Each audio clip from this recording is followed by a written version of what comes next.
post-game show live from Ocean Casino. Mike Missinelli with Derek Gunn and Seth Joyner and John McMullen joining us again for the segment we call our 2-minute drill. So, guys, I'm going to just go down some quick hitter subjects with rapid-fire answers from you guys. And the first thing I got to get out of the way is grade Jalen Hurts' performance today, D-Gun.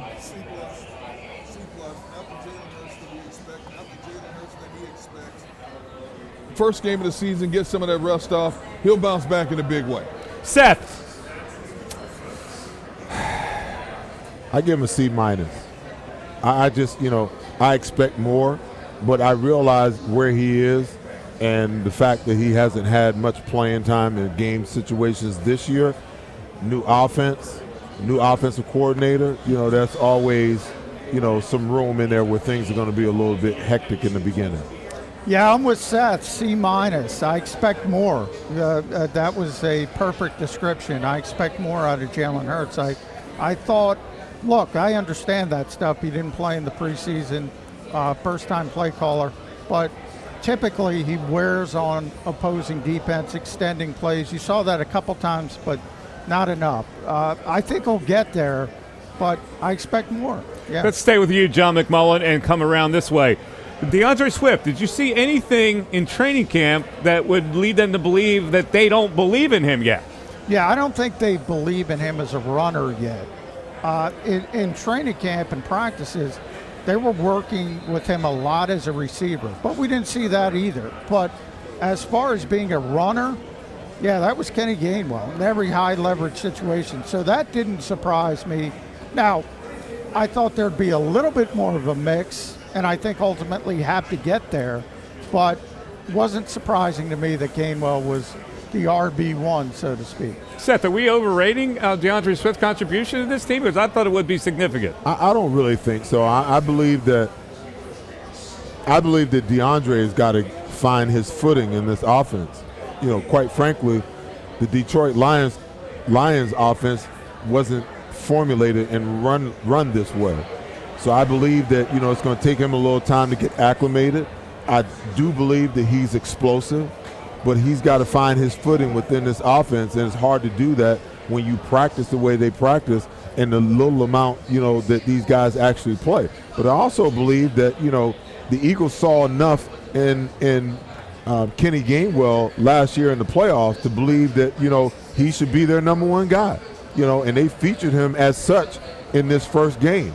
I was worried because, like I said in the pregame, they very rarely give their running backs, more than 15 to 16 touches. I was worried in the second half that we might not see him in the first half, I should say. I was worried that we might not see him at all in the second half. But, I think he did wind up with 18 total touches, 14 rushes, and 4 catches. But, and the Eagles got to a place in the second half where, they got a little pass happy as well. They didn't run the ball. They didn't even try to run the ball as efficiently and as effectively as they tried to run it in the first half. It was more like, we don't think we can run the ball, so we're just going to line up and let Jalen Hurts throw the ball. D-Gun, you're the master of grades here. So let's go back to you with this one. The one worry that we talked about was the new offensive and defensive coordinators. How did you think that both of them came up today? Average. I thought the offense would be a little bit more explosive, a little bit more unpredictable, especially considering that Brian Johnson has been with Nick Sirianni from day one, so he understands what Nick wants from his offense, and Shane Steichen as well. I don't think I really saw any of that beyond that first drive. As a matter of fact, I thought the offense regressed instead of progress. On the other side of the ball, I thought Sean Desai's defense picked up when it had to in the second half. So his defense got better as it went along. They made some necessary stops, but there's still a lot of room for improvement, so I'm still right around. I give the offensive side of the ball a C-. The defensive side of the ball, I'm teetering between C+, B-. John? I would say defense better than offense, Sean Desai, but I expect more, similar to Jalen Hurts out of the offense. I thought 5 new starters. Remember, 3 new coaches, not just Sean Desai, but you also have new linebackers coach, new secondary coach. I thought they did okay. Was it great? No. But the front, I think the front was really good. Jalen Carter most notably. I think he's going to be a problem. He's just going to keep getting better and better. Fletcher Cox late. They had the 2 big turnovers. Jordan Davis with the strip fumble. Darius Slade with a pick 6. Hey, with 5 new starters, I got to give them at least a B on the defensive side. Seth Joyner, I got to ask you this question about, you made a statement saying that they're not going to have the same sack total as last year. Why do you think that? Because I just think that, listen, look at how many years it took for them to break our record of 68 sacks, And there's only been, three other teams that's ever approached that number, 70-plus sacks in one season. So, those things are anomalies. It's like Nick Foles going 27 touchdowns and 2 interceptions on a whole year. That's just not going to happen again. Those things are anomalies. Now, that doesn't mean that potentially they might not lead the league in sacks again. They're certainly talented enough to do that, but they've got to find their footing. When you watch those guys rush the passes, especially the edge guys today, they look like they were really pressing the situation, And when you pass rush or when you play the game of football, it's like basketball. You kind of got to let the game come to you, and to a certain extent, you can't push and you can't be like so ravenous about being able to get the sack that sometimes you lose contain, sometimes you overrun it. You speed rush and you get above the quarterback and then he ducks underneath. Everything has to be coordinated. The coverage has to be coordinated with the rush. The rush has to be coordinated with the coverage, and that's why they were so successful last year. And that's why I say, I find it hard to believe that they're going to. So it's not as much the people scheming against them. It's just the anomaly of the number that it was last year. Yeah, but you know what? When you have that kind of sack total. Yeah. Teams are going to try to play like Mac Jones played today. Out. That ball's going to come out a lot quicker, so that means they're going to have to adjust the coverage, where guys are going to have to get up in obvious passing situations and challenge receivers at the line of scrimmage. The linebackers and the safeties, instead of playing 5-6 yards off, trying to play in man situations, they're going to have to, eat up the space and come and get guys and then cover them. And in zone situations, they're going to have to learn. When you get a guy to cross your face, that guy's the bait. They want you to take the bait, because once you take the bait, they either got another crosser coming from this way or a guy curling behind you. Yeah. You all, as a linebacker, when you're playing in zone, you're always taught to play from deep to short. So stay where you are and force the quarterback to throw the ball to the underneath route. Now we'll rally up to the ball and make the catch. But I've seen the Eagles linebackers and even safeties today get beat a couple of times where they took the cheese and built up, and the ball got thrown right behind them. All right, there's only really one linebacker on this panel, and that was pretty good. But no, it was actually Seth. But I'm going to ask you. You're wrong. I'm going to ask you the linebacker question, because from 1 to 10. With 10 being the highest, the worry factor, what is your worry factor with the linebackers right now? I would say I'm in the middle of the road, and I can't make a final determination based on one game. But you knew it was going to be growing issues with Nakobe Dean in the middle. I don't care how athletic he is, and I don't care how much you practice it. You have to see it at a game speed. I thought he came up in the hole and made some good tackles, but he also was out of position on a lot of passing plays. And I thought the linebacking at the core as a whole didn't play a solid game across the board. I expected to get better each and every week. But with that said, I still have my reservations about them covering in the passing game across the board.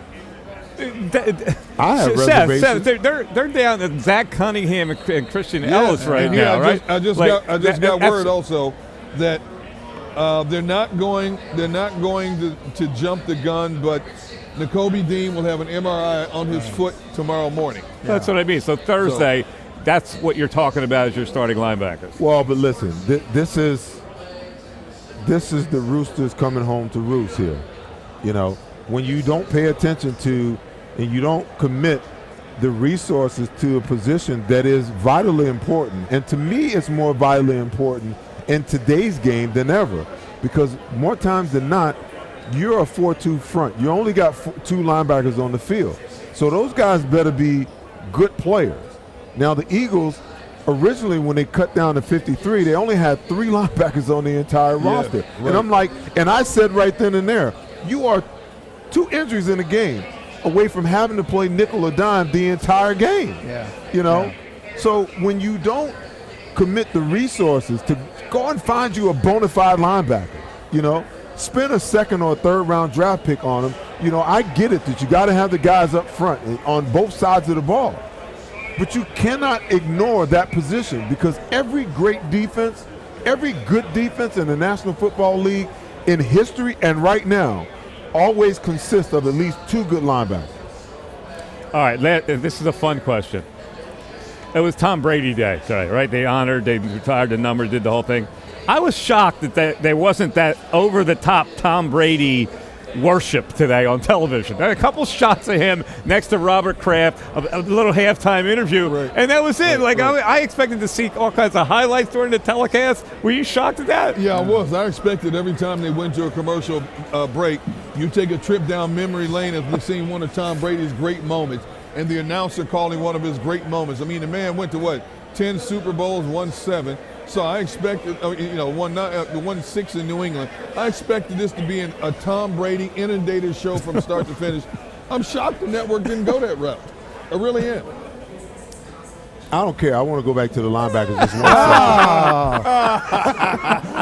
1 second. It itches at him. It just itches at him. Go ahead. Just 1 second, John, and then I'll let you have the Tom Brady thing. The Eagles linebackers didn't play well against the run either. And I talked about it in the pregame set that the Eagles last year could not stop the run in the 4-man front, which forced their hand to make them go to the 5-man front, which makes them weaker on the back end. Okay?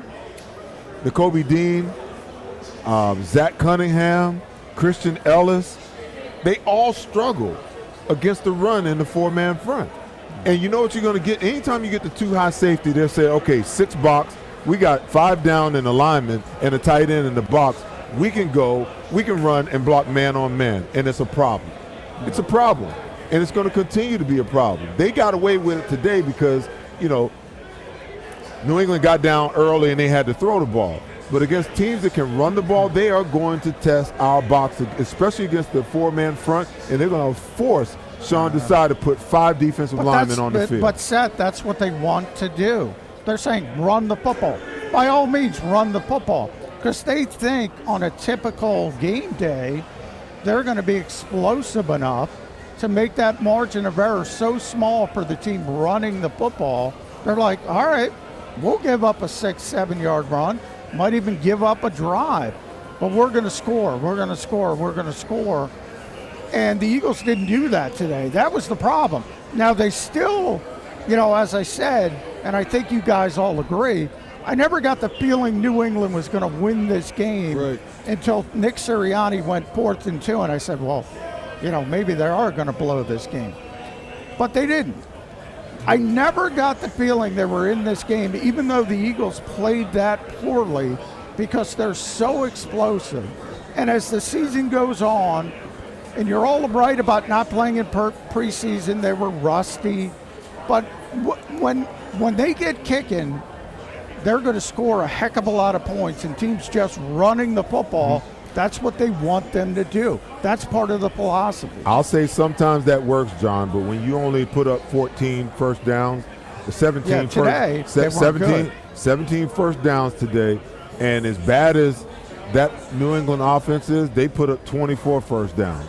When you're playing against better teams and it works out that way, you are going to lose that battle if that's your mentality. You're going to lose it. John, you've covered this team for a really long time. It's actually a good point to talk about. Why do you think that this organization puts so little emphasis? They have for years, so little emphasis on that position. Linebacker, well, and I think they're right for the most part. Seth and I will disagree there. Mm-hmm. You should devalue the position somewhat in the modern game. I'm not talking about Seth's era, talking about the modern game. You should devalue it. But I've said pretty consistently, they've taken it too far. I look at T.J. Edwards, the way he played last season, and you're telling me, all right, $6.5 million a year to get T.J. Edwards back, I'll do that. But they didn't. And I think if they went with T.J. Edwards and said, all right, we have another young linebacker in Nakobe Dean, then you're cooking. saying we got potential and we got a proven player. They went the other way, saying, we'll just go Nakobe Dean, and all of a sudden, I don't know when we're going to see him again. I don't like the thought of a boot on him after week 1 coming out. And if you lose Nakobe Dean, all of a sudden you're down to Zach Cunningham, Nicholas Morrow, Christian Ellis. They've taken it too far.